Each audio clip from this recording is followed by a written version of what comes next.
Ya. Bismillahirrahmanirrahim. Assalamualaikum warahmatullahi wabarakatuh. Alhamdulillahirabbil alamin. Allahumma shalli ala Muhammad wa ala ali Muhammad. Amma ba'du. Ya, teman-teman semuanya, di mana Rasul bersabda bahwa setiap muslim lelaki maupun perempuan itu diwajibkan menuntut ilmu. Jadi menuntut ilmu adalah wajib, ya. Seperti halnya juga wahyu pertama adalah Iqra, jadi bacalah. Jadi menuntut ilmu adalah suatu kewajiban. Nah, untuk menuntut ilmu itu bukan hanya saja ilmu agama, tetapi semua bidang, ya. Nah, kebenaran untuk saya adalah di bidang teknik sepeda motor. Nah, untuk materi hari ini adalah cara merawat sepeda motor, ya. Nah, untuk judulnya memang untuk merawat sepeda motor di skala musim hujan, ya. Memang kebenaran saat ini sedang musim hujan, ya. Memang di beberapa daerah sudah musim hujan. Nah, tapi kalau di musim hujan saja berarti terlalu kecil itu, ya, terlalu sebentar nanti itunya. Oleh karena itu saya diumumkan saja pembahasannya adalah cara merawat sepeda motor, ya, baik entah nanti dia akan diulas juga di saat musim hujan, pada saat berkendara di musim hujan dan sebagainya. Tetapi sebelumnya saya ingin memperkenalkan dulu untuk ya, nama saya Budi Santosa dari instruktur teknik sepeda motor Rumah Kemiring Indonesia, Lembaga Al-Azhar, ya, Lembaga Zakat Al-Azhar. Oke. Nah, saya akan mempresentasikan dulu,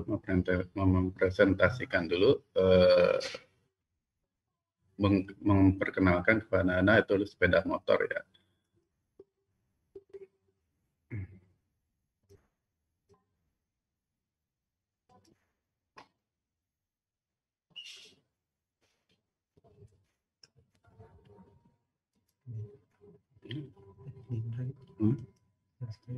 Nggak bisa F5-nya kayaknya. Nih. Terus. Oke. Nih. Ya.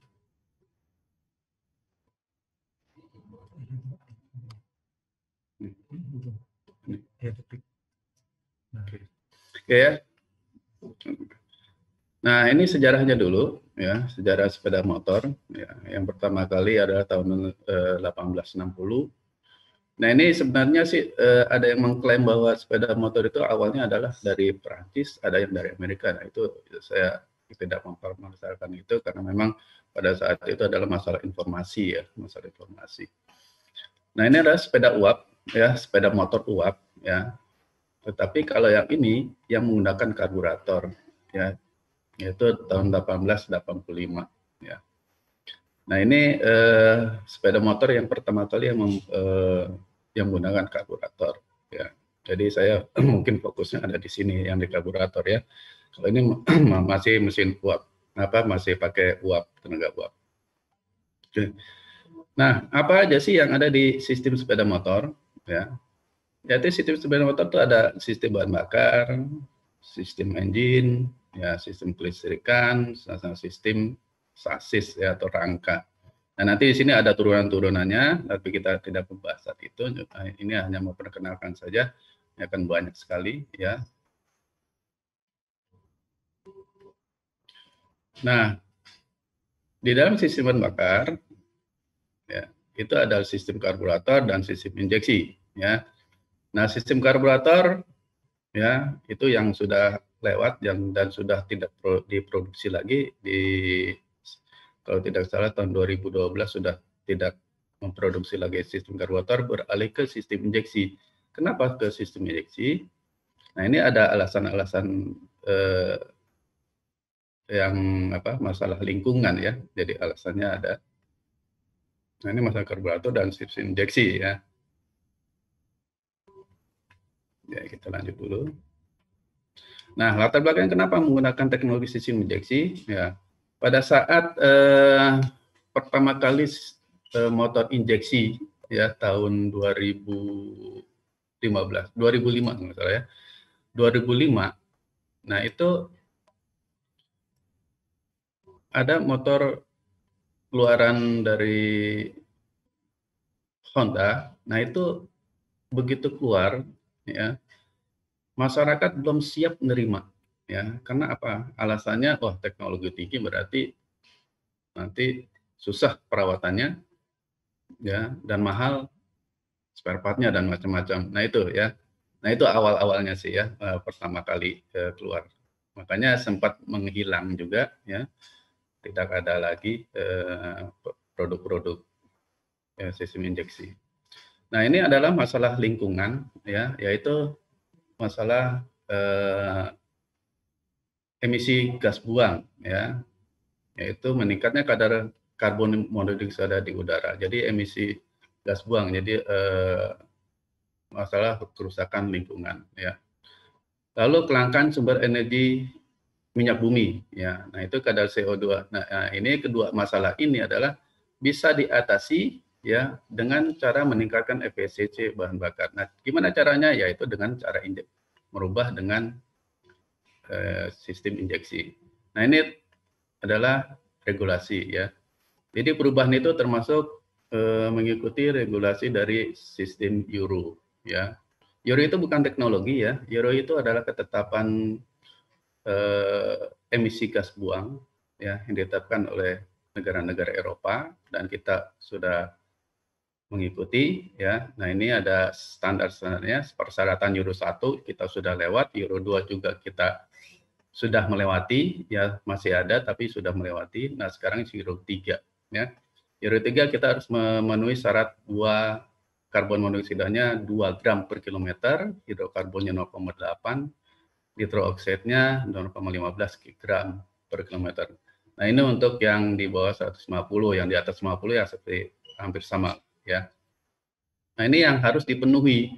Makanya untuk karburator itu sudah tidak bisa dipenuhi lagi ya. Ya mungkin bisa ya, tapi mungkin agak mahal ya. Nanti teknologi akan lebih mahal lagi. Nah, ini yang pertama kita lewat saja. Nah, ini ya 2005 yang pertama kali. Nah, ini maaf saja nih kita pakai mesin ini. Nah, kenapa harus pakai sistem injeksi? Ya sistem injeksi. Nah, ada kelebihan-kelebihannya, yaitu ramah lingkungan, ya, hemat bahan bakar, lebih mudah menghidupkan mesin, tarikan lebih responsif dan lebih mudah dalam perawatan. Nah, ini terbukti memang untuk injeksi sekarang tuh lebih mudah perawatannya. Mungkin nanti kita dalamin lagi untuk sesi-sesi yang akan datang ya kita, karena ini untuk keperawatan. Oke, nah ini hanya pengenalan. Oke.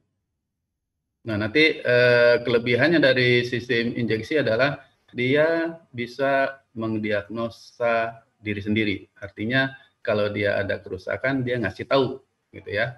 Jadi kalau ngasih tahu dengan cara ada kedipan nih. Jadi kalau kita starter kontak di on kan kontak, nah itu akan nyala lampu yang kuning tuh yang gambarnya mesin. Nah, itu akan nyala ya. Begitu nyala beberapa detik kemudian mati. Kalau dia nyala lagi berarti ada masalah. Nah, itu dia ngasih tahu sebenarnya ya, ngasih tahu bahwa saya ini ada masalah gitu. Nah itu kita baca nanti kodenya itu ya. Nah, setiap motor nanti akan beda-beda setiap. Nah, ini ada kedipan-kedipannya. Nah, ini yang bisa untuk dari perawatan. Perawatan itu nggak harus kita yang kerjain, tapi bisa jadi orang lain. Yang penting kita tahu bahwa ini kedipannya 7, misalnya berarti ada masalah di EOT, ECT, ya, engine coolant, atau ini apa temperatur mesin ya. Kalau ini temperatur mesin. Atau satu kedipan di map-nya ada. Nah, itu dia akan memberitahu kalau ada kerusakan. Nah, ini adalah yang harus diperhatikan untuk injeksi ya, yang harus diperhatikan untuk injeksi ya, yaitu pada saat mencek api di busi ya, mencek busi. Nah, itu jangan sampai lubang busi itu terbuka ya. Jadi kalau businya sudah lepas, cari busi lain untuk menutupi lubang businya ya. Kalau enggak nanti akan bahaya ya, kebakaran nanti. Ya, begitu juga ada regulator rectifier, ya. Nah, di sini juga ada tegangan, jadi ini harap hati-hati juga, ya. Begitu juga full pump, ya. Jadi kalau kita mau buka misalnya ngecek pompa, ya itu diharapkan hati-hati, ya, lepas dulu powernya, ya. Jadi gitu. Oke, untuk perkenalan yang itu sistem injeksi, ya.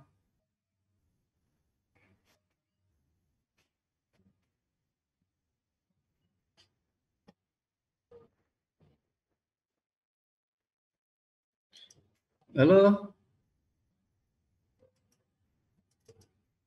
ya, kita kembali ke judul, ya, kita ke merawat sepeda motor. Nah, ini yang tadi, ya.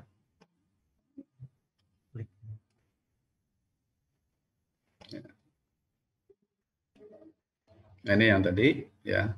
Nah, untuk merawat sepeda motor siapa aja yang sih bisa, ya. Kita juga sebenarnya bisa, ya. Cuma memang tergantung dari kemauan kita atau ya termasuk mungkin kebisaan kita dalam memakai alat. Nah, itu sebenarnya kuncinya di situ sebenarnya kalau kita menggunakan alat bisa, ya bisa kalau diajari sebentar, ya. Oke, mengecek caranya adalah mengecek diri sendiri tapi diperbaiki orang lain. Ya kayak contohnya tadi, kalau kita tahu kedipan mil tadi yang ada di sistem injeksi, berarti kita tahu oh ini adalah kerusakannya ada di ECT misalnya, ya misalnya ada kerusakan di sensor temperatur. Nah, tapi kita nggak bisa perbaiki, nah diperbaikilah orang lain. Nah, itu salah satu merawat sebenarnya, ya. Jadi merawat itu nggak harus kita yang ngerjain, ya. Tapi kita care juga terhadap sepeda motor kita gitu supaya sepeda motor kita juga sehat gitu, ya. Karena dia yang juga yang mengantar kita ke mana kita mau gitu. Oke, lalu yang kedua adalah mengecek sendiri, ya, kita yang ngecek tapi kita yang perbaiki gitu. Nah, ini biasanya udah ada pengetahuannya atau memang sudah tahu atau memang lagi belajar, nah itu bisa jadi, ya, atau tidak ya bisa saja jadi gitu, ya. Tuh. Lalu yang ketiga adalah kita yang ngecek, ya, atau yang pengecekan dan perbaikan dilakukan oleh orang lain. Nah, itu ke bengkel lah, ya, berarti yang mengerjakan mekanik, ya. Ya. Nah, itu kalau di sana ya bisa, semua pun bisa. Nanti untuk yang ngecek, kita yang ngecek yang kita perbaiki, nah itu sebenarnya siapapun bisa sih sebenarnya, ya. Asal ada kemauan, yang penting bisa cara membuka baut, mur, ya, kemana putarannya, gimana ngencanginnya gitu. Nah, itu yang penting itu sih sebenarnya sih, ya, cara buka aja, buka tutup. Nah, itu sebenarnya kalau diajari sih sebentar bisa itu, ya. Karena di sini juga ada siswa yang perempuan bisa diajari cepat itu. Oke, kita dari nomor 3 dulu, ya. Yaitu perawatan sepeda motor oleh mekanik, ya, di bengkel. Nah, ini kita pakai dulu punya Yamaha. Nah, kalau di bengkel, nah itu ada SOP-nya, ya. SOP-nya ini biasanya bengkel-bengkel resmi, gitu. Ya, bengkel resmi, ya. Nah, itu yang diperiksa adalah ada 24 poin, ya. Nah, ini enggak harus sama, ya. Setiap untuk bengkel-bengkel resmi ada yang 25, ada yang 24, ada yang 15, dan itu tergantung dari bengkel resminya. SOP-nya ada standar masing-masing, ya. Nah, saya ambil yang dari kendaraan yang Yamaha, ya. Oke. Nah, ini kita cek lampu, setel rem dan sebagainya. Ini ada 25 poin, ya. Nah, ini untuk yang manual. Tapi yang untuk injeksi, nah ini yang untuk injeksi sekitar ada 20 poin, ya. Ada 20 poin yang harus dilakukan oleh mekanik. Nah, ini standar, ya, standarnya kerja. Standar di bengkel. Oke, nanti sebelum kita masuk ke kita yang perbaiki gimana. Nah, kalau untuk merawat diri sendiri, merawat motor sendiri, ya kita yang merawat, gitu lah. Nah sebenarnya adalah pabrikan sendiri sudah membuatkan atau menyertakan buku petunjuk, ya, atau pedoman pemilik sepeda motor, ya tergantung sepeda motornya apa, ya. Nah itu ada di situ, ya. Tujuannya adalah agar pemilik sepeda motor dapat merawat secara berkala, ya, sehingga usia sepeda motor lebih panjang dan dapat mendeteksi sedini mungkin kerusakan mesin. Nah itu sebenarnya pedomannya dari situ aja sudah cukup buat kita itu, ya. Kalau yang masih awam ini pedomannya, tapi kalau yang sudah tahu ya biasanya dia langsung aja buka ya atau dengarkan kerusakan-kerusakan di mesin gitu. Nah ini poin-poin yang dari bengkel lain lagi ya. Nah ini ada berapa periode ya frekuensinya ya. Ini yang servis berkala, misalnya saluran bahan bakar. Nah ini untuk 4.000 kilo diperiksa. Nah ini ada di buku pedoman ini ya. Jadi kalau teman-teman ada masih beli baru ya biasanya disertakan. Nah itu diharapkan jangan hilang buku pedomannya, itu adalah sebagai pegangan kita untuk merawat sepeda motor ya, bukan hanya mesin sebenarnya, yang di luar mesin juga kayak bodi dan sebagainya tuh ya, itu ada di sini ya. Lalu persediaan bahan bakar ya. Nah ini ya sebenarnya nggak termasuk mesin, cuma kalau kita lihat ya, kita kan biasanya kalau pakai langsung aja pakai ya, gitu. Nah ini pengecekan ini biasanya kalau sudah kalau kita berjalan jauh baru kita cek, tapi kalau enggak ya enggak ngecek biasanya ya. Oke. Nah ini persediaan bahan bakar. Nah ini periksa, P itu periksa, P itu periksa, kalau G ganti, B itu dibersihkan ya. Nah ini ada sebenarnya, jadi lengkap ya. Ini bisa kita kerjakan sendiri. Nah nanti kita pilih aja dari sekian item mana yang bisa kita kerjakan. Tentunya memang ada yang nggak bisa kita kerjakan untuk orang-orang awam ya. Ada yang kita tidak bisa kerjakan. Ya, cara kerja gas tangan kita periksa, ya, saringan udara kita periksa atau ganti. Nah ini ganti per 16.000 kilo ya untuk saringan udara. Tapi sekali lagi ini akan berbeda dengan ATPM, merek ATPM yang lainnya, nggak harus sama ini. Begitu juga busi ya. Nah busi ini ada yang berbeda juga ya. Ada yang berpedoman dengan dari pabrikan motornya, atau ada yang berpedoman dari pabrik businya gitu loh. Sama dengan oli juga begitu ya. Ada yang dari pabrikan, berpedoman pabrikan, atau berpedoman dengan dari pabrik olinya ya. Cuma yang aman memang karena kita beli motor dan dapat ada bukunya, dari buku itu yang bisa kita lakukan ya, karena di situ jelas sekali ya kapan harus ganti, kapan harus dibersihkan ya. Begitu saringan oli juga ya, oli mesin ya, itu diperiksa per 1.000 km ya, per 1.000 km ya. Nanti ganti ya per 1.000. Nanti ini juga ada ada yang perbedaan, ada yang per 3.000 ganti, ada yang per 4.000 ganti ya. Nah, jadi ya itu tergantung dari pabrikan mengeluarkan buku panduannya ya, jadi nggak sama. Kalau dari pabrik oli sendiri akan berbeda lagi itu ya. Jadi kalau ada yang tahu ya mungkin bisa perpegangan pada selain dari pabrikan bisa jadi itu ya. Nah ini putaran stasioner juga ya gitu. Pump belt ya, drift belt, nah itu juga diperiksa ya 8.000 km atau 8 bulan. Jadi hitungannya per bulan itu 1.000 kilo ya. Jadi hitungannya pabrikan 1 bulan itu adalah 1.000 kilo. Jadi mudah sekali kalau untuk memperkirakan, wah udah 3 bulan atau udah nih berapa kilo ya gitu.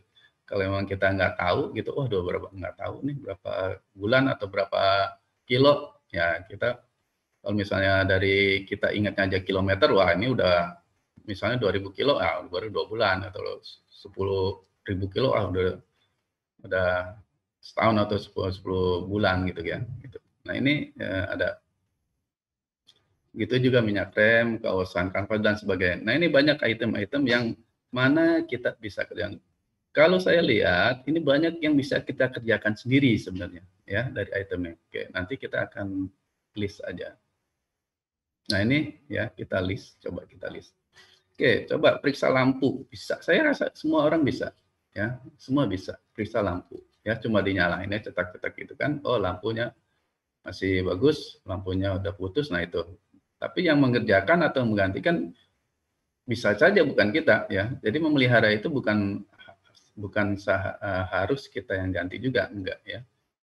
Yang memelihara itu ya kita yang cek, atau kita berasa nggak enak ya orang lain yang ngerjain, atau ke bengkel. Nah itu pemeliharaan salah satunya ya. Itu servis berkala. Lalu setel rem depan dan belakang ya. Kalau untuk yang tromol ya berarti yang bisa di setel ya. Kalau tromol bisa setel, yaitu yang rem belakang ya. Biasanya rem belakang yang tromol. Nah ini siapapun saya rasa bisa ya. Yang wanita pun bisa, diajari aja sebentar itu bisa ya. Tinggal dikasih tahu aja berapa jedanya antara handle-nya ya, tuas remnya itu berapa senti itunya ya, jaraknya. Nah itu yang mungkin yang dikasih tahu. Atau memang kenyamanan dia aja ya, kenyaman si pemakainya, oh ini lebih enak gitu. Yang jelas jangan sampai setel rem itu sampai rapat sekali, sampai nggak bisa ada jedanya ya gitu. Itu nanti malah ngerem terus gitu. Lalu periksa peredam kejut. Nah itu juga kita rasanya bisa itu ya, cuma diayun-ayun saja ya, diayun-ayun saja. Untuk sok depan diayun-ayun. Nah itu bagaimana, ada bunyi atau enggak, atau balik enggak, atau ngeribun enggak itunya soknya dan sebagainya. Apa mendem aja, begitu ditekan langsung mendem aja, nggak balik-balik. Nah itu berarti ada masalah kan. Nah kalau kita nggak bisa kerjain berarti kerjaan orang. Kalau kita bisa kerjain berarti kita bisa kerjakan ya gitu. Begitu juga sok belakang ya. Sok belakang juga tinggal ditekan saja, tekan-tekan ya. Tinggal kita lihat ya, atau kita rasakan. Cuma memang yang untuk peredam kejut yang belakang ini itu biasanya ada setelannya gitu loh. Cuma memang mungkin nggak tahu atau memang males ya nyetelnya, jadi sehingga ada keluhan, ini kok soknya keras gitu loh ya, soknya keras, padahal di situ ada setelannya, setelan untuk 1 orang, setelan untuk 2 orang gitu loh ya. Nah ini yang sering juga saya alami ya, jadi keluhan-keluhan itu rupanya memang kerasnya itu bukannya karena soknya nggak bagus, tapi setelannya nggak pas gitu ya. Harusnya setelannya untuk beban ringan, tapi ini di setelnya di beban yang berat ya, untuk beban berat. Lalu setel handle gas. Handle gas saya rasa ya ini masih bisa ya, masih mungkin ada yang bisa, ada yang enggak lah. Handle gas, tuas kopling juga ya, mungkin ada yang bisa, ada yang enggak ya, setel tuas kopling.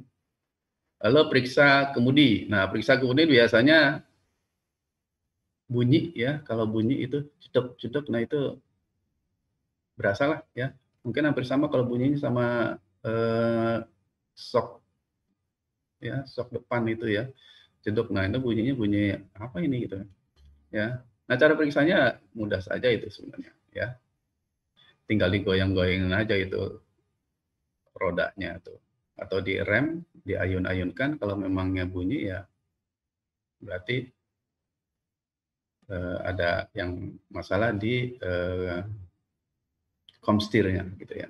Nah ini saya rasa untuk ngecek itu.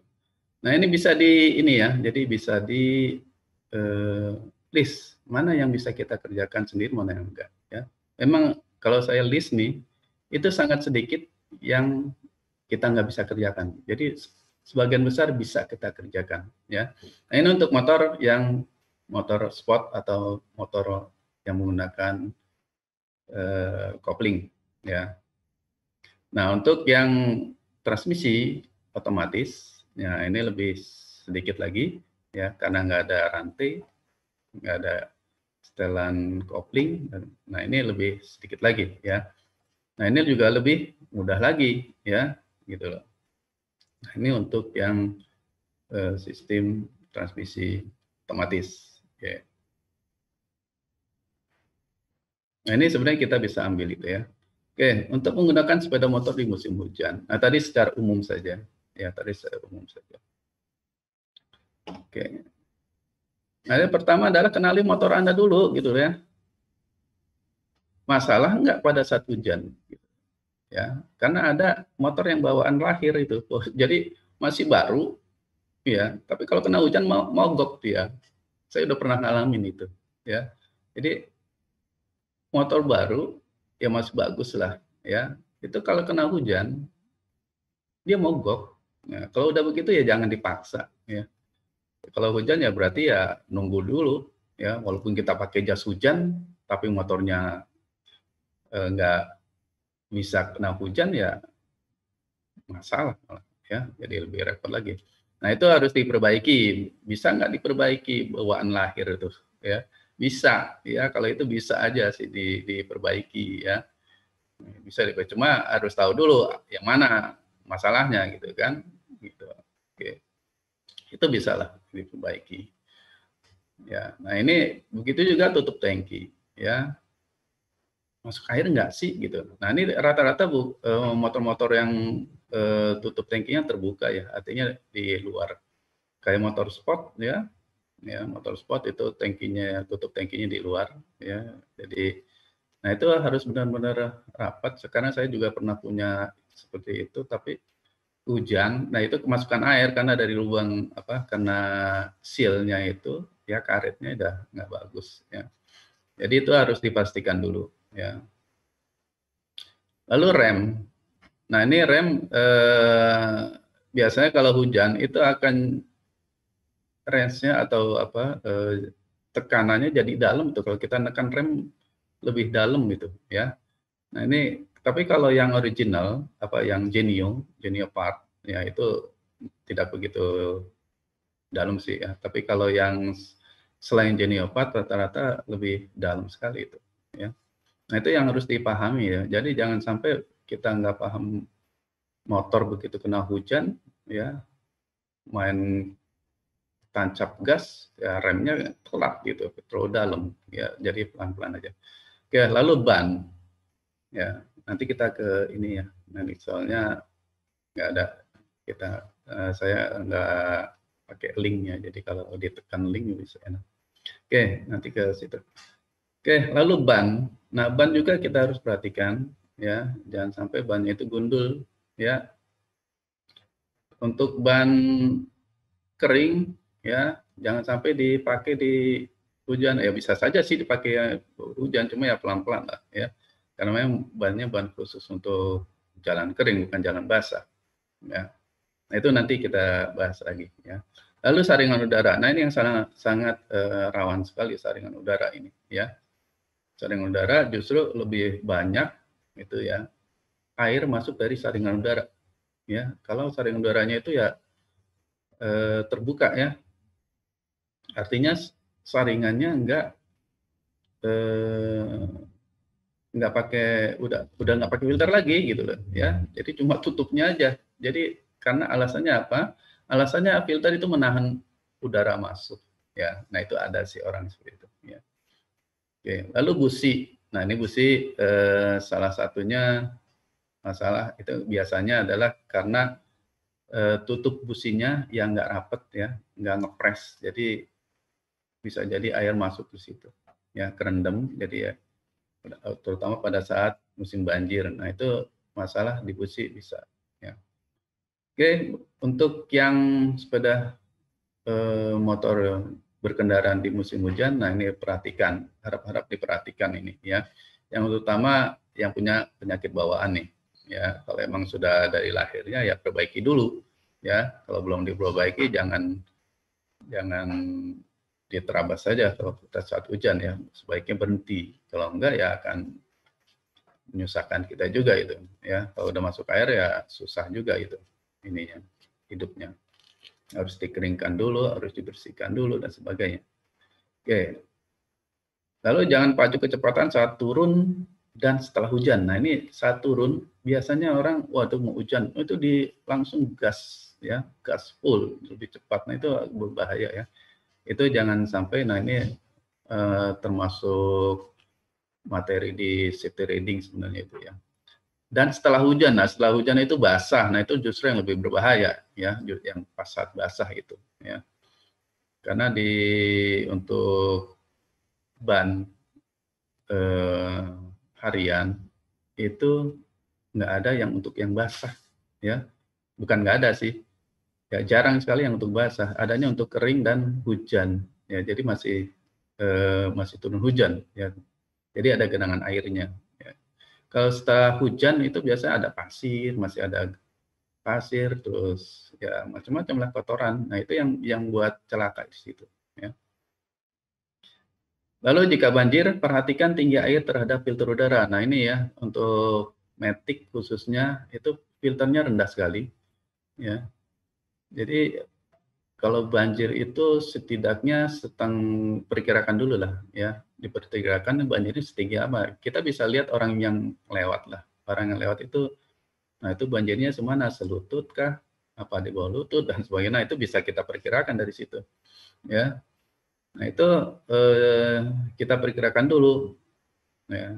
Bisa nggak setengah dari lingkaran ban? Kalau setengah lingkar ban masih bisa ya, cuma dilihat juga yang lalu lalang di situ ada kendaraan besar nggak, ada kendaraan mobil nggak, nanti ombaknya itu malah bikin air masuk ke filter lagi ya. Nah itu diperkirakan juga ya. Nah ini yang rawan sekali untuk banjir yaitu di filter udara ya, khususnya untuk Matic. Tapi kalau untuk yang Sport sama yang bebek itu masih tinggi lah ya, masih tinggi dia. Oke. Nah ini sebenarnya udah umum ya. Untuk merawat sepeda motor di musim hujan ya cucilah motor ya, cuci motor. Karena apa? Karena itu air hujan itu ya, jadi asamnya itu tinggi ya. Jadi kalau itu bisa merusak, bukan merusak sih, membuat kusam cat body ya, cat body. Kalau nggak sempat dicuci ya siram saja ya, siram dengan air bersih. Nah siram dari lap. Nah itu supaya sisa-sisa air hujan itu tidak melekat di body. Nah itu sebenarnya kenapa banyak yang kusam, salah satunya adalah karena air hujan ya. Lalu tekanan angin pada ban, nah itu harus diperhatikan juga ya, tekanan angin jangan sampai kempes gitu loh. Kenapa kempes atau kekurangan tekanan anginnya berkurang ya, malah nanti berbahaya ya. Lalu kondisi rantai, nah ini harus diperhatikan ya, setelah hujanan ya, kondisi rantai itu dibersihkan, kalau enggak ya berisik ya, atau sifat pelumasnya sudah hilang ya, makanya dibersihkan lalu dilumasi lagi pakai pelumas khusus rantai sebaiknya ya, khusus rantai, jangan pelumas dari oli mesin ya. Boleh saja, cuman itu akan kotor lagi nanti ya, karena sifatnya melekat, kotorannya akan melekat. Tapi kalau khusus untuk rantai itu tidak melekat ya, kotorannya itu tidak melekat. Jadi tetap bersih ya. Tapi sifat pelumasnya tetap ada gitu. Walaupun bersih tapi sifat pelumasnya ada gitu. Lalu cek kanvas rem ya, rem depan maupun rem belakang. Nah ini harus dicek ya. Karena biasanya kalau habis hujan, nah itu sekali tadi kalau di rem itu akan dalam sekali ya, akan perubahannya akan dalam dan lebih vakum biasanya. Nah itu harus direm habis hujanan itu direm-rem dulu biar kering ya, karena kalau nggak dikeringkan itu biasanya kanvasnya itu lebih keras ya, nanti akan keras, sifatnya keras gitu. Nah itu caranya direm aja sampai jalan pelan direm-rem gitu, gitu aja sampai ya kalau bilang di istilah kalau cuci baju ya diperes lah gitu ya, ya istilahnya seperti itu. Ya. Nah itu direm-rem saja. Ya. Lalu knalpot, nah knalpot juga biasanya kalau habis hujan juga kotor ya. Nah ini dibersihkan ya terutama di leher ya. Nah ini karena apa? Karena kalau kotorannya ada di knalpot atau di leher knalpot, nah itu akan menutupi apa, sifat knalpot salah satu adalah sebagai pendingin ya. Jadi area pendinginnya itu ketutup sama kotoran gitu loh. Jadi panasnya itu nggak kebuang ya. Nah itu akan lebih rusak lagi nanti, lebih cepat rusak ya. Dan karat, nah itu yang penting ya, karat itu penting. Lalu busi, ya, sekali lagi ini busi ya. Busi itu biasanya ya masalahnya ada di kepala businya atau kalau orang bengkel biasanya cangklong lah ya, cangklongnya itu ya, tutup businya. Nah itu biasanya masalahnya ada di situ ya, karena nggak rapat, karena memang sudah sifatnya sudah terlalu lama ya, nggak elastis lagi, tidak ngepres lagi. Nah itu busi air bisa masuk dari situ ya.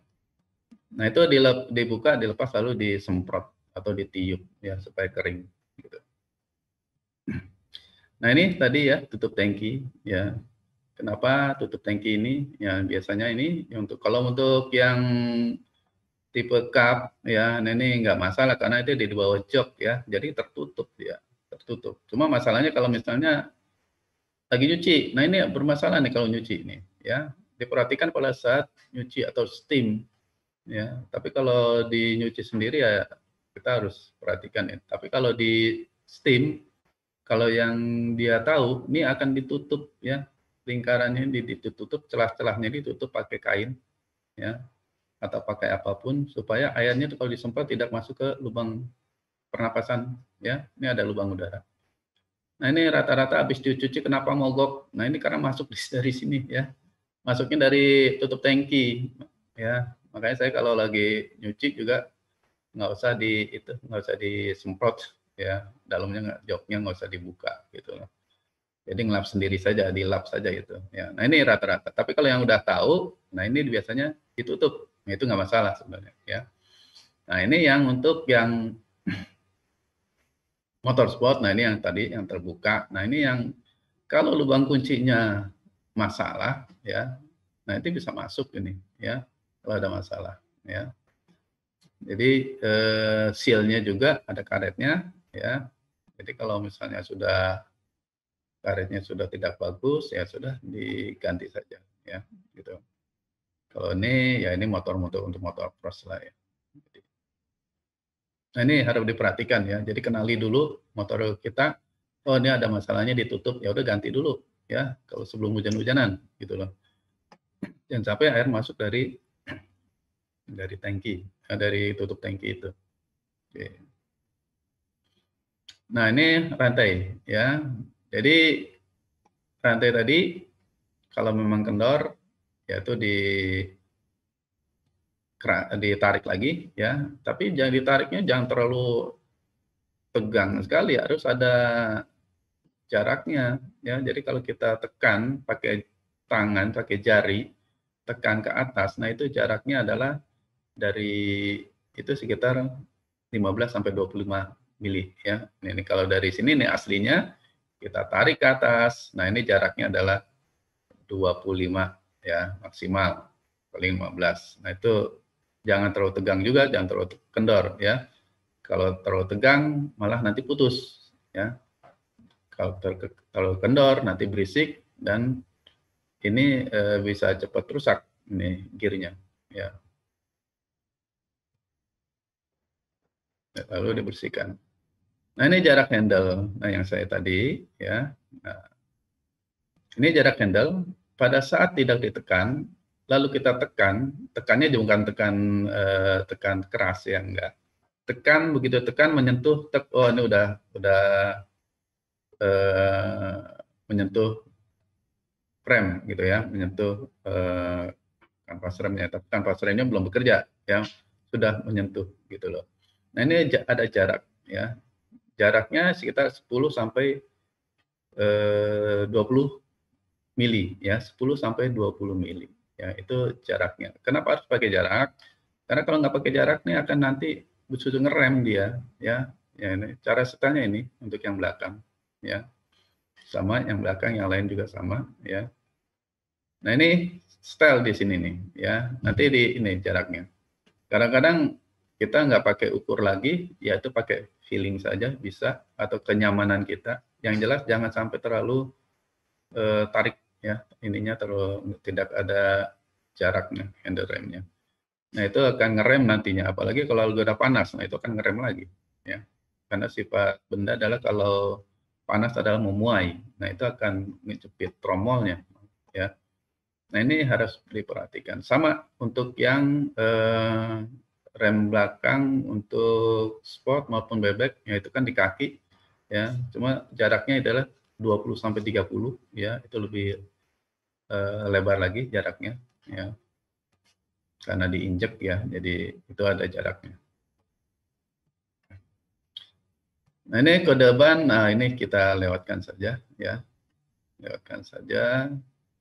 Nah, ini biasanya saya untuk mengajar di kelas. Nah, ini yang harus diperhatikan untuk ban ya. Ban itu ada umurnya ya.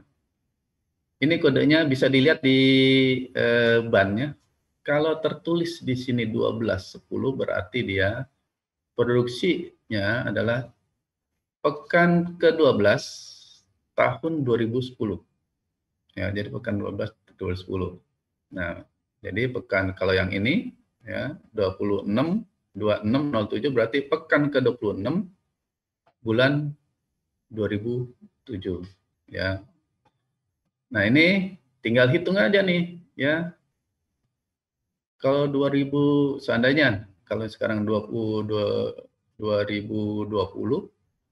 seandainya di sini 12, di sini 18 ya, berarti sekitar udah 2 tahun.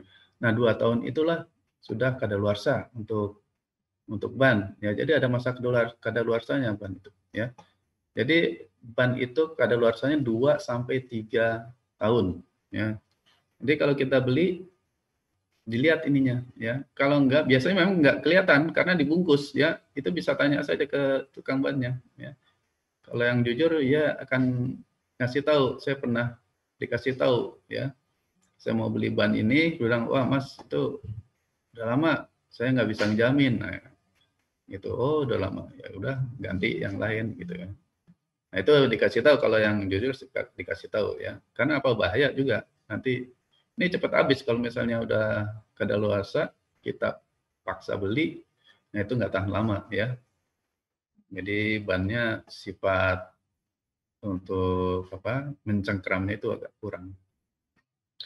Nah, itu diperhatikan ya, jangan sampai kita juga malah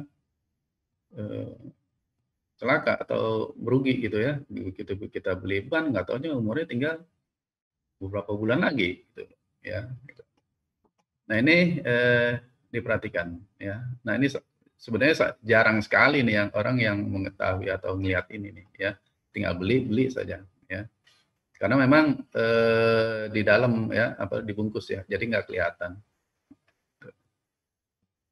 Lalu ada tanda TWI. Ya, apa ini TWI? Gitu. Nah, TWI ini adalah indikator kapan ban itu harus diganti. Ya, nah ini TWI ini yang nomor 2. Ya, nomor 2. Ini tonjolan ini ya di alur, di tengah-tengah alur. Ini adalah TWI. Ya. Tandanya adalah ini, ya bisa dilihat di motor Anda ya, teman-teman punya motor bisa dilihat ya, ada tanda segitiga ya di ban motor samping ya. Di pinggirnya ada segitiga. Nanti Anda lihat ke tengahnya. Ada tonjolan bisa ada di sini atau ada kalau misalnya ada tengahnya, alur tengahnya, maka di alur tengahnya biasanya ada. Nah itu diperhatikan, ya. Nah ini adalah indikatornya, ya. Indikatornya adalah kapan ban ini harus diganti. Ya. Nah itu jika kembangan ban rata dengan TWI ini, ya, contohnya ini. Nah ini ya.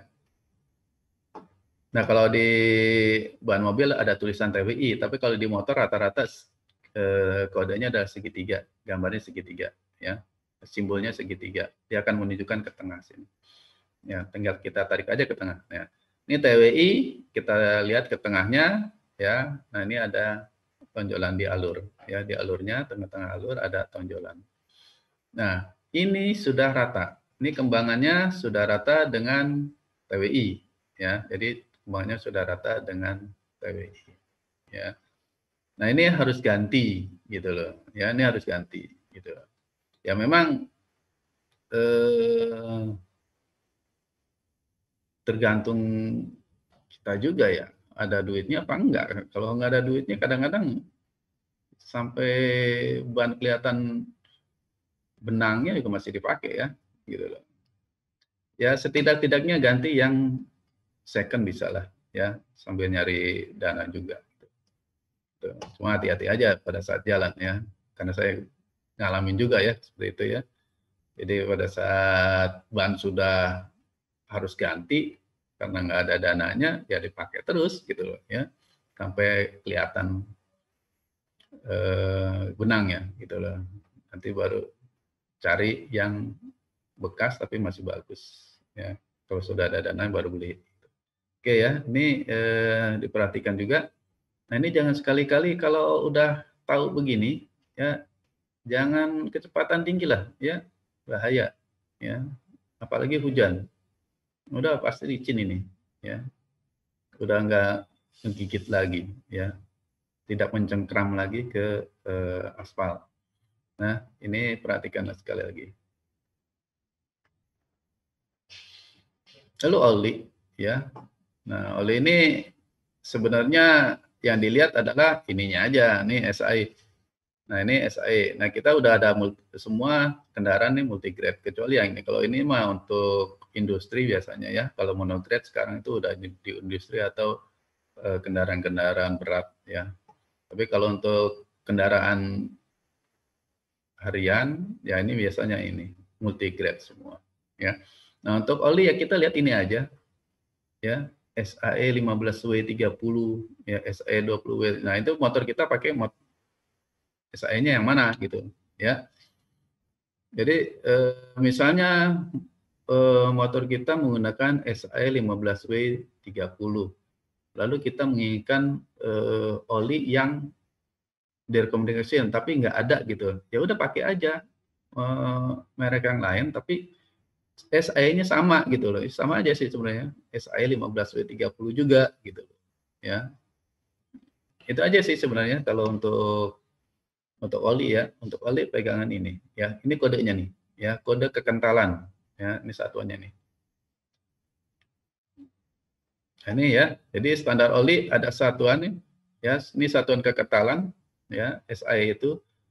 Nah ini API ya, nah ini adalah kelasnya ya, misalnya API SN, S itu untuk bensin, C itu kodenya untuk diesel ya, mesin diesel. Nah ini S ya, untuk bahan bakar bensin, untuk bakar solar. Nah N-nya ini, nah ini adalah kualitasnya ya. F-nya itu adalah kualitas, N-nya kualitas. Ya, kualitas N. Sekarang itu sudah sudah N kalau nggak salah ya. Tapi masih ada beberapa saja, tapi masih banyak SL ya. SL masih banyak. Kalau L, jadi N itu SN, SM, SL. Jadi semakin jauh dari huruf A, itu kualitas semakin bagus ya. Dari SA, SB, SC, SD, nah SN, nah itu lebih bagus daripada SB. SB lebih bagus dari SA, SC lebih bagus dari SB. Nah gitu ya terus ya. Nah, sekarang sudah N, SA, SB sudah tidak produksi lagi ya. Sekarang sudah ada SM, paling tinggi SM, SL lah ya, LM ya. Udah ada ya. Nah, ini karena kita produksi banyak di Jepang. Dulu itu cuma SAE terus API aja. Karena di sini banyak produksi Jepang ya, motor kendaraan-kendaraan Jepang, makanya kita standarnya ada pakai JASU. Nah, ini standar Jepang ini. Nah, ini untuk kode mesin 2 tak. F ini untuk kode mesin 2 tak. Ya. FA, FB, FC, ya itu untuk. Nah, A, B, C, nah itu sekali lagi itu kualitasnya ya. Lalu JASU MA, MB, nah ini untuk mesin tak 4 tak. Nah, untuk MA itu untuk kopling basah, MB itu untuk kopling kering. Nah, ini kita harus tahu juga ya mana kopling basah, kopling kering. Ya, kalau kopling basah itu motor-motor matic ya. Terus mobil, rata-rata mobil ya yang itu kopling kering rata-rata ya, untuk mobil kering. Tapi kalau untuk motor sport, motor bebek, motor yang kopling ya menggunakan kopling, tuas kopling, nah itu biasanya koplingnya basah. Jadi kerendam oli. Nah itu kodenya untuk jasonya jaso MA ya. Kalau untuk kopling kering untuk matic misalnya itu ya itu MB ya, nanti ada kode lagi MB1, MB2, MA1, MA2. Nah itu nanti kode lagi ya. Terus untuk sekarang udah dirubah kalau nggak salah ya. Nanti ada perubahan kode untuk Jepang gitu. Ya, saya belum ini ya. Oke, untuk SAE, nah ini ya tadi nanti di botol oli itu ada SAE 20 W40, SAE 15 W30. Nah, ini yang kita patokan ini aja sih sebenarnya ya. Ya, ini aja patokannya. Ini masalah kekentalannya ya, sama kekentalannya. Jadi merek apapun kalau misalnya SAE 30 ya sama aja kekentalannya 30 ya, sama aja. Begitu juga SAE 20 W40. Nah, ini contohnya ya. Nah, ini yang kita lihat SAE 10W40 gitu loh. Ya, merek apa aja bisa gitu ya. Gitu. Tapi mereknya yang jelas ya. Jangan merek yang kita nggak tahu ya, sebaiknya kalau masih ragu-ragu ya jangan ya. Karena merek ada yang ya nggak dikenal lah ya. Gitu loh. Lalu SAE 10W30. Nah, ini kita lihat ini aja. Ya, nah ini udah API SL. Ini SL. Berarti masih di bawahnya SN ya. KLMN ya, di bawah N, SN. Nah, kualitasnya di bawah SN berarti ya. Nah, ini untuk yang 2 tak. Nah, ini yang tadi saya bilang ya JASO M. Nah, ini sudah ganti ya, dia kodenya pakai angka sekarang. Ya, pakai angka. Nah, saya belum begitu ini nih, belum begitu tahu ya. Yang tahu adalah sudah diganti ya, jadi JASO M345 1M124 kalau nggak salah. Nah, ini sudah diganti ya, kodenya kode yang baru ini ya. Kalau yang dulu yang itu JASO F C. Nah, ini masih tetap di ini kualitasnya C, tetapi ini agak kode yang baru yang ini ya, gitu loh. Lalu cek oli ya. Nah, ini ada stick ya, di dipstick di motor itu ada di sebelah kanan. Ya, di sebelah kanan dekat di bak kopling ya. Di bak kopling, kalau di motor matic ya di baknya dekat kipas ya, kipas mesin itu. Nah, itu ada ya dipstick. Nah, ini untuk ngecek oli, nih oli itu harus kita cek, harus kita kontrol ya.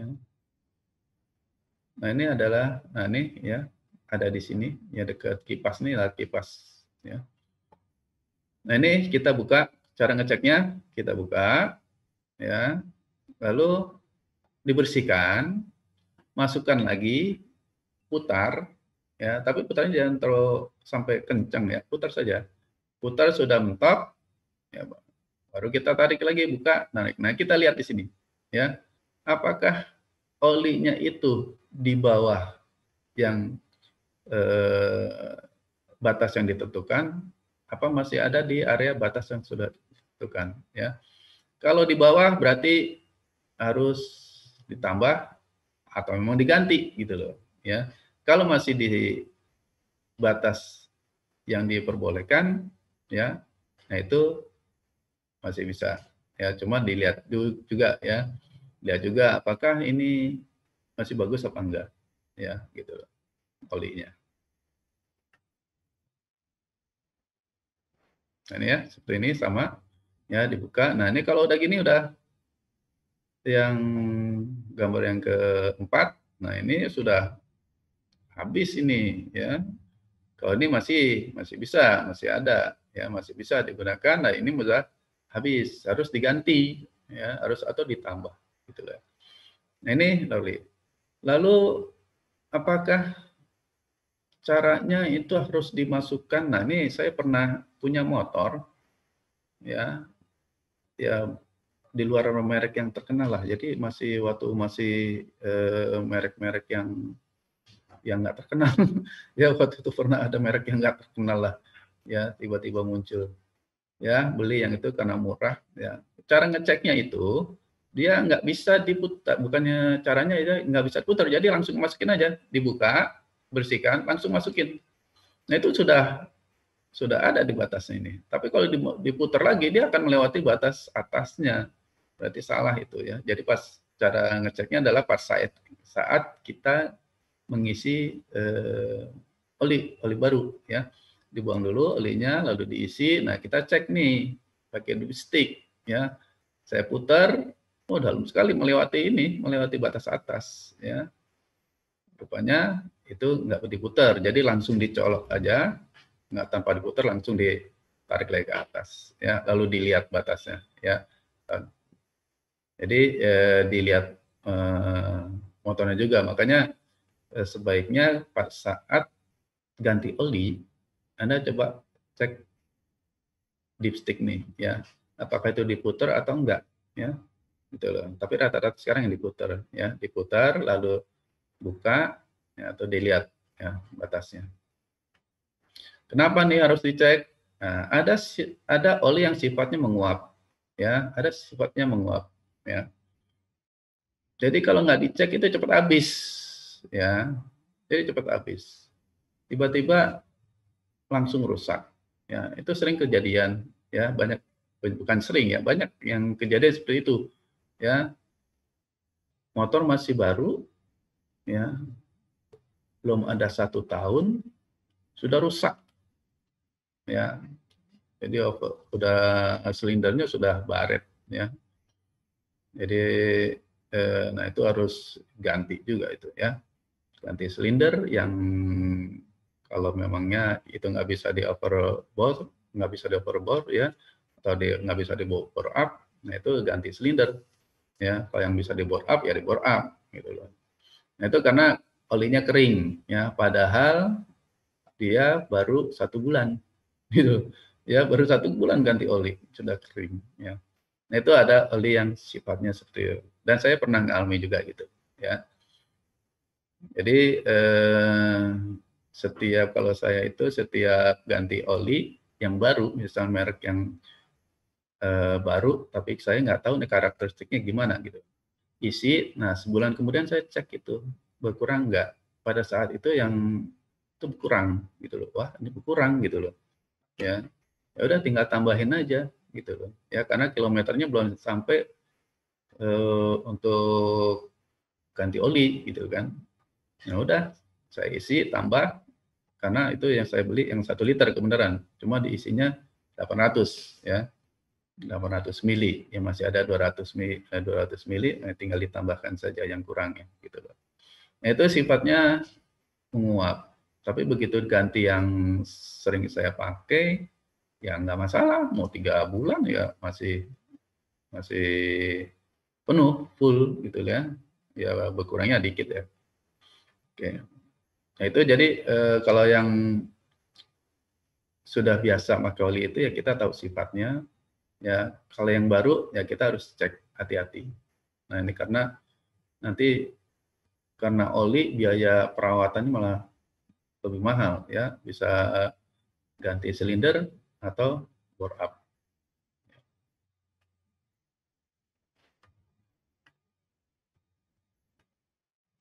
Lalu saringan udara Nah, ini saring udara rata-rata adalah yang kertas, ya, yaitu yang viskos ya, yang viskos rata-rata. Nah, beda kertas sama viskos, viskos yang berminyak, ya, gitu. Lalu yang ini, yang busa, ini adalah busa. Nah, ini ada masih ada sebagian, ya, di kebanyakan motor sport, ya. Motor sport itu masih ada yang menggunakan busa, tetapi dikomunikasikan dengan kertas, ya, ada. Nah, ini ada kelebihan dan kekurangannya sebenarnya, ya. Kalau yang busa bisa dibersihkan, kalau yang kertas nggak bisa dibersihkan, ya.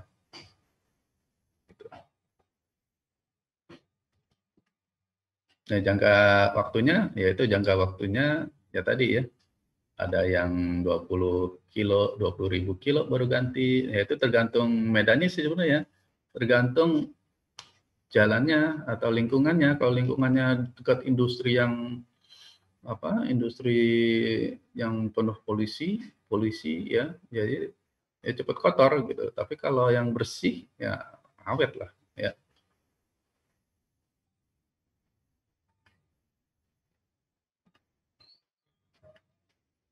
Nah, ini jenis busi ya. Nah, ini juga busi penting ya. Kadang-kadang kita karena apa? Karena eh, sebutannya atau tulisannya racing, pengen kita yang racing biar cepat, padahal nggak ada pengaruhnya sih. Ya, racing. Nah, ini ada busi tipenya busi panas dan busi dingin. Nah, cirinya mana? Ciri lihat nih, nose-nya, hidungnya nih, insulatornya. Ini kalau busi panas ini panjang, ya. Kita bisa lihat kok ya dari businya. Ini panjang apa enggak nih hidungnya nih, ya. Insulatornya panjang apa enggak? Kalau panjang berarti itu busi panas. Kalau pendek itu busi dingin. Ya, kenapa? Ini area-area untuk pembuang panasnya lebih banyak, ya. Nah, ini lebih sedikit kalau busi panas, ya, makanya cepat panas. Nah, ini peruntukannya, ya. Musim panas itu rata-rata, ya, atau lebih baik itu di motor standar, ya, motor standar. Sifatnya adalah cepat panas, ya, karena susah melepas panas, ya. Tetapi, ya, kalau temperatur di ruang bakar itu di atas 850, sebenarnya bukan di atas, masih 700, di atas 700 juga terjadi ya, karena di atas 700 lah. Ya mungkin ada yang di 850. Ya 850 derajat itu terjadi pembakaran awal. Jadi dia sebelum waktunya sudah terbakar gitu loh, ya. Nah, ini akan akibatnya panas yang berlebih, ya, overhead, ya. Nah, ini jadi panas yang berlebih. Jadi belum waktunya dia udah meledak duluan, ya, terbakar duluan bahan bakarnya karena saking panasnya itu. Nah, ini akan terjadi overhead. Nah, ini sifatnya busi panas nih. Lalu busi dingin, ya. Busi dingin itu biasanya dipakai untuk motor balap atau kompresi tinggi. Ya, jadi kalau motor kita yang standar dirubah menjadi kompresi tinggi, lebih tinggi lagi, nah itu gantinya adalah busi yang dingin, ya. Mudah melepas panas dan cepat dingin, ya, karena yang tadi, ya, karena area untuk membuang panasnya itu lebih luas. Nah, jika temperatur ruang bakar terlalu rendah di bawah 400, ya, itu akan terjadi detonasi atau knocking, ya. Jadi ada memercikan api yang kedua, gitu ya. Jadi ledakan yang kedua, ya, ledakan kedua. Nah, itu donasi. Ini biasanya bunyinya itu kayak besi yang berbenturan lah, tapi bukan besi sebenarnya, tapi suaranya seperti itu, kayak benda yang berbenturan, ya. Nah, ini detonasi atau knocking, ya. Oke. Nah, ini kodenya. Contoh yang kita perhatikan adalah cuma ini aja, dua nih, 6 angkanya aja, 6 dan 9, ya, 6, 9. Kalau 6 adalah tingkat panasnya, apakah ini fungsi panas atau dingin, ya. Yang 9 adalah celah. Ya, sama ini 20 ya. Nah, itu untuk kita yang umum, masyarakat umum atau yang masih belajar, ya yang perhatikan paling ini aja, angkanya aja ya. 6 atau 9. Kalau 9 celah busi ya, karena celah busi itu kadang-kadang ada yang di jaraknya direnggangin, ada yang dirapetin gitu loh ya. Tapi standarnya adalah ini. Ini rekomendasi dari pabrikannya seperti ini ya. Ini adalah standar. Boleh nggak sih dirapetin atau direnggangin ya? Boleh saja sih ya. Boleh saja. Nanti ada konsekuensinya ya, ada efek-efeknya gitu. Oke. Lalu yang 6, nah itu yang tadi ya. Kalau 6 ini sebenarnya standar ya. Jadi kita agak susah juga apakah ini busi panas atau dingin. Ya itu agak susah juga karena ini standarnya dari bawaan, misalnya bawaan dari pabrikan motor. Nah, itu berarti busi standar. Cuma kita mau ganti gitu ya. Mau ganti apa ke busi panas atau dingin ya, tinggal angkanya ini aja, mau dinaikkan atau turunkan. Gitu loh. Misalnya ini ya, kalau mau dingin ya diganti yang dingin berarti angkanya dinaikin. Ya ini yang CPR 6. CPR 6 menjadikan CPR 7 EA ya, ke yang selebihnya sama ya. Cuma angka ini aja nih. Angka 6 kalau mau diganti ke yang standar ini diganti ke yang dingin berarti angkanya dinaikkan CPR 7. Kalau mau yang lebih panas berarti CPR 5 gitu ya. Nah, ini yang diperhatikan angkanya. Ya, sama untuk AND. Jadi setiap merek beda-beda ya. Ini kita harus tahu juga angkanya ya. Biasanya tinggal beli aja di di bengkel atau di toko spare part juga tinggal cari aja nih ada nggak CPR yang 5 atau CPR 6 7 gitu kan. Nah, ini tinggal di ini aja. Ya. Ya, ya. Oh, boleh. Ya, oke, sebentar. Oke, nah ini jenis busi ya. Busi standar kapan sih gantinya?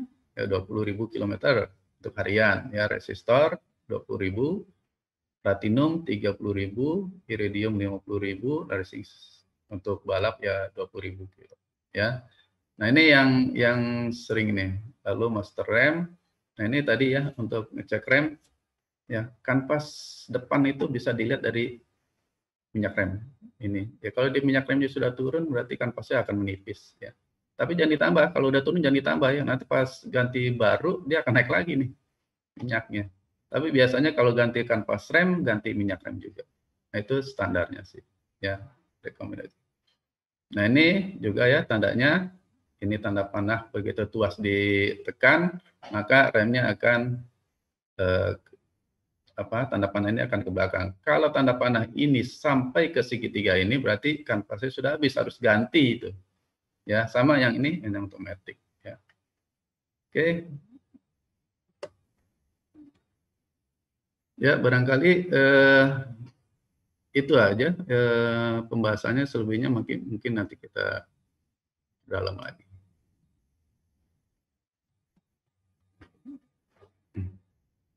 Ya, teman-teman, sebenarnya dari list-list yang tadi checklist ya, ada yang 25 dan 24 checklist itu sebagian besar adalah bisa kita lakukan sendiri itu, sebagian besar. Ya, memang ada yang nggak bisa dilakukan. Tetapi memang kembali lagi ke kitanya ya, ke kitanya itu. Ya, apakah kita mau melakukan atau enggak. Setidaknya kalau yang belum bisa, ya belajar sebentar itu bisa. Yang penting adalah penggunaan alat aja. Bagaimana menggunakan alat. Ya, obeng, tang, dan lain sebagainya itu dasarnya sebenarnya itu. Ya, cara membuka baut, ya kemana cara bukanya, terus bagaimana cara masangnya gitu. Ya.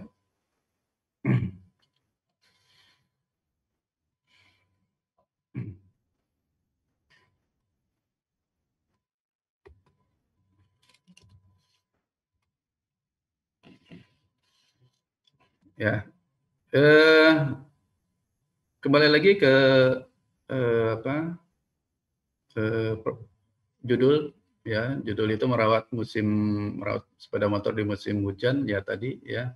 Yang perlu diperhatikan sebenarnya ya pada saat kehujanan itu ya sebaiknya dibersihkan ya atau disiram dengan air. Kalau nggak sempat dicuci, siram saja dengan air itu supaya cat untuk di bodinya nggak buram ya, tidak buram, biasanya buram. Nah itu ya, terus ban rem ya, paling itu aja sih ya. Oke, barangkali itu yang bisa saya sampaikan mungkin.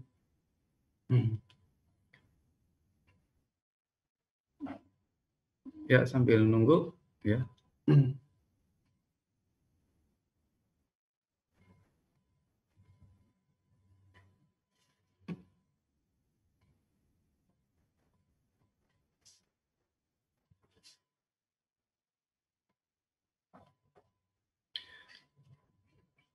Baik, teman-teman, untuk materi pemeliharaan sepeda motor ya, pembahasannya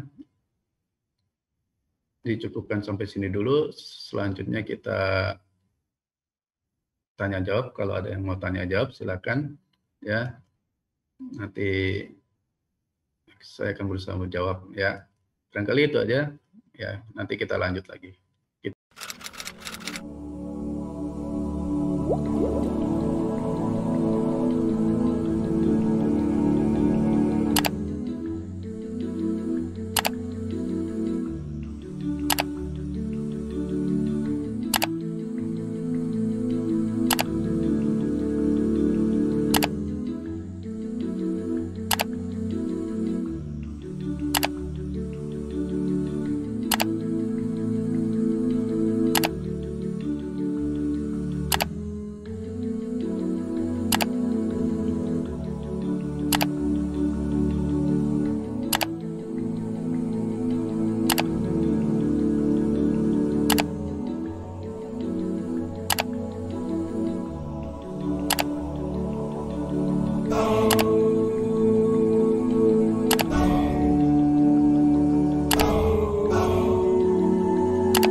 Ya, teman-teman, barangkali ada yang mau bertanya silakan.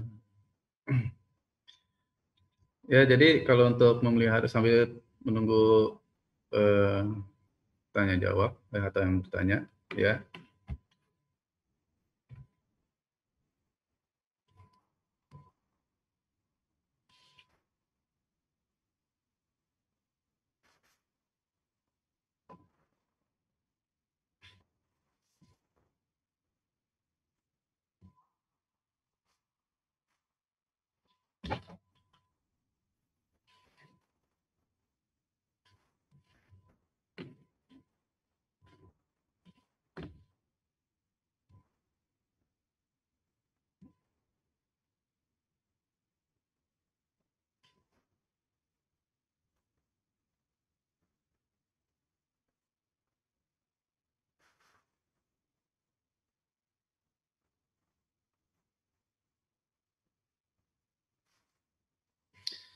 Ya, ada pertanyaan?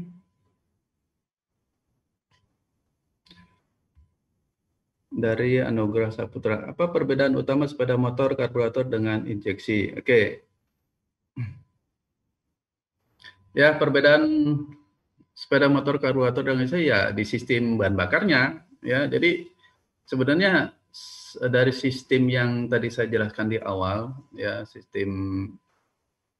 ada sistem bahan bakar, sistem engine, sistem yang berbeda itu cuma sistem bahan bakarnya, ya. Jadi sistem karburator dan sistem engine. Kalau sistem karburator itu ya dia tidak terprogram, tapi kalau sistem JC ya terprogram, ya, dengan program dia, ya. Jadi bahan bakar itu dikeluarkan berdasarkan input atau data-data dari sensor-sensor yang masuk ke ECM, ya. Ada yang bilang ECU, ada ECM, ya, sama saja, ya. Nah itu nanti diolah datanya itu berapa besar bahan bakar yang akan dikeluarkan, ya. Jadi setiap putaran maupun rendah maupun tinggi itu akan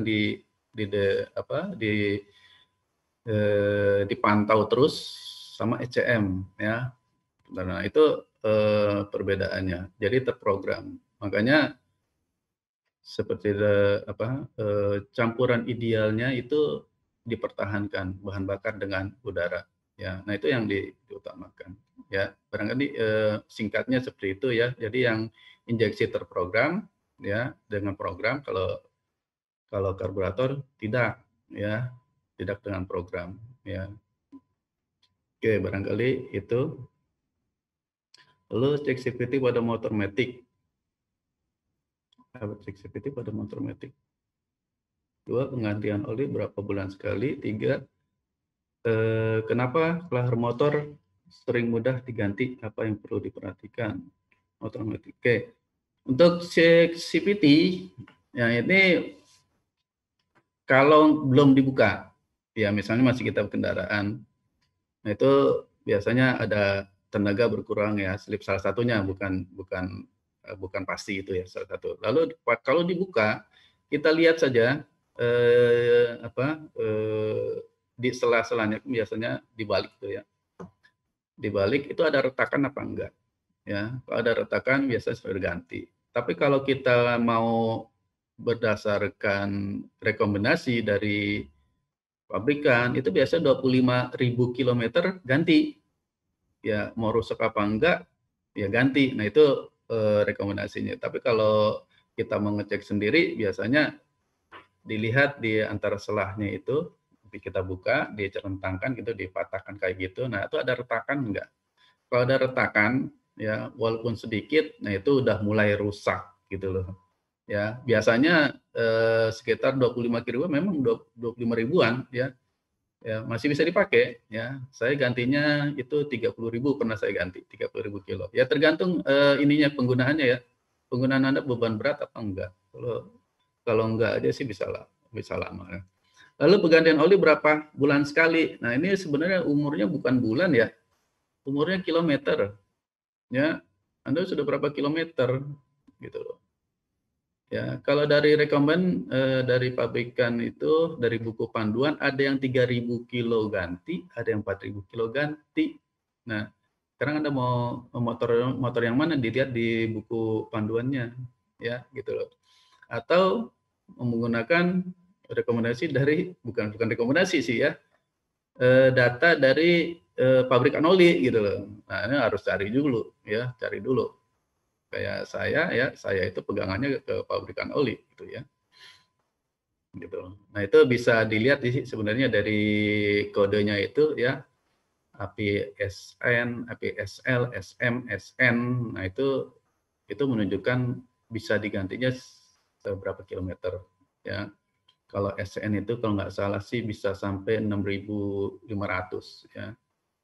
Ya kalau nggak salah ya. Jadi bisa dicari kok itu ya datanya itu. Nah, itu kalau nggak salah. Tapi kalau amannya sih rekomendasi dari pabrikan ya. Tapi kalau Anda yang sudah tahu, misalnya mekanik, biasanya mekanik itu ya karena dia udah tahu yang ngikutin, ya bisa dilihat lah, dicek dulu biasanya. Nah, itu masih bagus apa enggak. Ya. Jadi kalau sebulan sekali, ya bisa boleh saja sih ya. Sebulan sekali kalau emangnya mau aman, ya silakan saja. Tapi rata-rata itu ibu-ibu ya, kalau yang sebulan sekali, tapi pas dibuka masih bagus gitu, sayang sekali gitu ya. Karena nganternya cuma ke pasar, ke nganter sekolah, pas dicek belum ada 500 kilo, masih bagus sekali itu, ya. Tapi karena khawatir mogok dan sebagainya, maka ganti ya boleh-boleh saja sih, ya. Nah itu ya, jadi ukurannya kilometer ya, kilometer. Ya itu bisa dilihat di bukunya, di buku panduan, ya panduan. Oke, terus dia kenapa kelahar motor sering mudah diganti? Apa yang perlu berarti kelahar motor yang mana dulu nih? Kalau roda, iya, kalau roda ya karena memang bebannya di situ, kalau ada lubang benturannya di situ juga, ya gitu loh. Kalau misalnya komstir, kelahar di komstir ya jarang ganti, ya sebenarnya sih jarang ya gitu. Yang penting kalau pemeliharaan aja, ya seperti tadi di misalnya setahun sekali ganti, bukan ganti, dilumasi, ya, nah itu awet gitu, ya. Tapi kalau roda memang jarang sekali itu ya, artinya, jarang sekali dirawat sebenarnya itu yang sering terlewatkan tuh sebenarnya ya, itu. Ya itu karena beban ya, kalau kena benturan ya karena beban, salah satunya dibebankan oleh kelahar itu sendiri ya. Apalagi kelahar CVT ya, kelahar CVT juga ya, CVT yang belakang ya, sekunder, CVT sekunder, puli sekunder, nah itu ada kelaharnya. Oke. Terus Metromatic seharusnya diservis berapa kali per tahun? Oh, berapa kali per tahun? Ya enggak juga, bukan berapa kali. Ya, jadi sekali lagi ya, eh,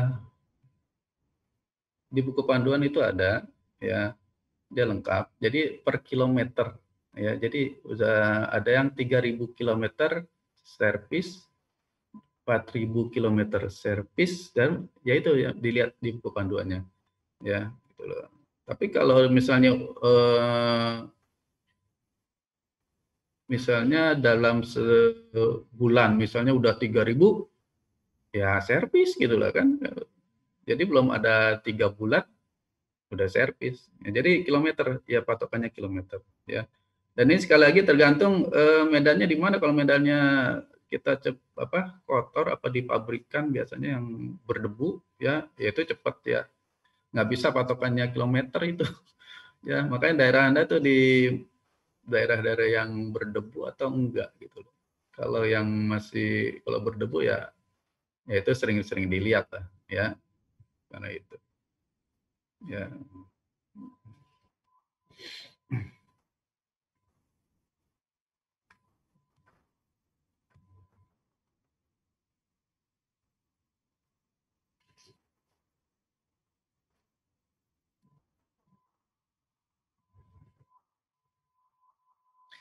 Bagaimana cara perawatan untuk motor yang digunakan sehari-hari di cuaca sangat panas atau sangat panas atau dingin ya.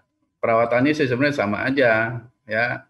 Yang paling yang diperhatikan adalah oli, terus tekanan angin ban ya. Itu perawatannya ya, sering dicek ya yang itu, oli tapi kalau oli juga sekarang udah bagus ya.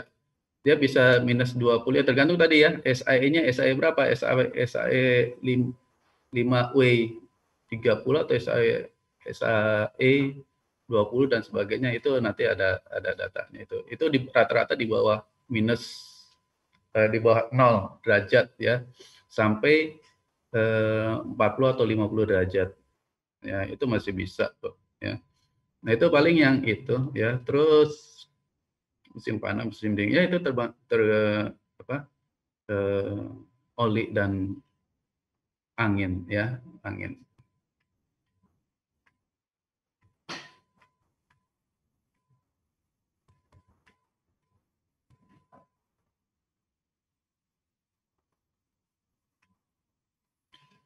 Umur sepeda motor ya tergantung pemakaian ya. Kita bisa lihat ada motor yang bisa 20 tahun. Saya punya motor Vespa 20 tahun lebih. Ya, 20 tahun lebih. Ya, bahkan seumur saya seharusnya kalau misalnya nggak dijual ya. Itu saya pernah punya ya. Itu tergantung perawatan, satu itu. Kalau memang jadi kalau di pabrikan ada hitungannya sih ya, ada umurnya. Kenapa garansi itu 3 tahun atau 30.000 kilometer. Jadi ini yang mana duluan sebenarnya ya. Nah itu garansinya 3 tahun atau 30.000, karena diperhitungkan umur segitu ya 30.000 kilo itu pasti udah ada yang rusak di mesin. Ya, garansi mesin ya, bukan garansi yang lainnya, bukan garansi. Itu garansi mesin. Nah itu mereka berani garansi 30.000 kilo ya, karena diperkirakan 30.000 itu udah mulai ada lebih 30.000 dia mulai ada yang rusak. Tapi sampai 30.000 dia yakin nggak ada yang rusak gitu loh. Ya, jadi itu. Bahkan ada yang 50.000 kilometer dia jamin ya garansinya. Dia yakin selama itu pasti nggak ada yang rusak gitu. Nah itu ya. Oke ya teman-teman. Jadi untuk pemeliharaan sepeda motor, apalagi sepeda motor dibuat itu salah satunya untuk sekarang teknologinya untuk mempermudah perawatan ya. Bahkan kalau aki itu sudah maintenance free ya, bebas perawatan, itu sudah bebas perawatan kalau. Dan kalau yang injeksi itu perawatannya lebih sedikit daripada yang karburator. Nah itu nanti akan lebih mudah untuk kita rawat ya. Paling untuk merawatnya itu ya yang biasa-biasa aja, yang mudah-mudah, yang semua orang pasti bisa ya. Kayak setel rem, cek angin ban, atau kita nambah angin ban, angin, tekanan angin di ban. Nah itu paling perawatan itu saja ya. Kalau untuk terus ngecek yang lainnya, misalnya injeksi ya, ada kerusakan, kita bisa tinggal lihat berapa kedipan di mil ya, lampu milnya yang ada di speedometer itu yang kuning. Nah itu dia akan menunjukkan kalau motor itu sakit atau motor itu ada gangguan atau kerusakan, dia akan ngasih tahu. Tapi itu sebatas dengan yang berhubungan dengan sensor ya. Tapi kalau mesin sih enggak. Ya mesin itu tetap dari mekanik atau dari kitanya ya, dari kitanya. Oh ini bunyi misalnya bunyi sehar, oh ini bunyi klepnya. Nah itu kita ya, jadi kita yang perbaiki, kita yang analisa itu. Tapi kalau sensor, nah itu untuk sepeda motor injeksi itu udah ngasih tahu gitu loh. Ya bisa ngasih tahu, tinggal kita bacanya, tinggal kita yang cari. Karena dia nggak bisa memperbaiki, seperti halnya kita sakit, kita nggak bisa mengobati, maka kita ke dokter. Nah, motor ini karena dia cuma bisa ngasih tahu tapi nggak bisa memperbaiki, maka kita lah yang memperbaiki gitu loh. Cuma dia ngasih tahu, oh nih, oh saya sakitnya ini gitu loh. Ya, dilihat aja, hitung kedipannya berapa, 1, 7 atau berapa ya.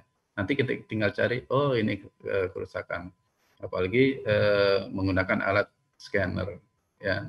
Nah, itu lebih mudah lagi karena langsung dilihat. Oke, barangkali Itu yang bisa saya sampaikan. Mudah-mudahan bermanfaat. Lebih kurangnya saya mohon maaf. Assalamualaikum warahmatullahi wabarakatuh.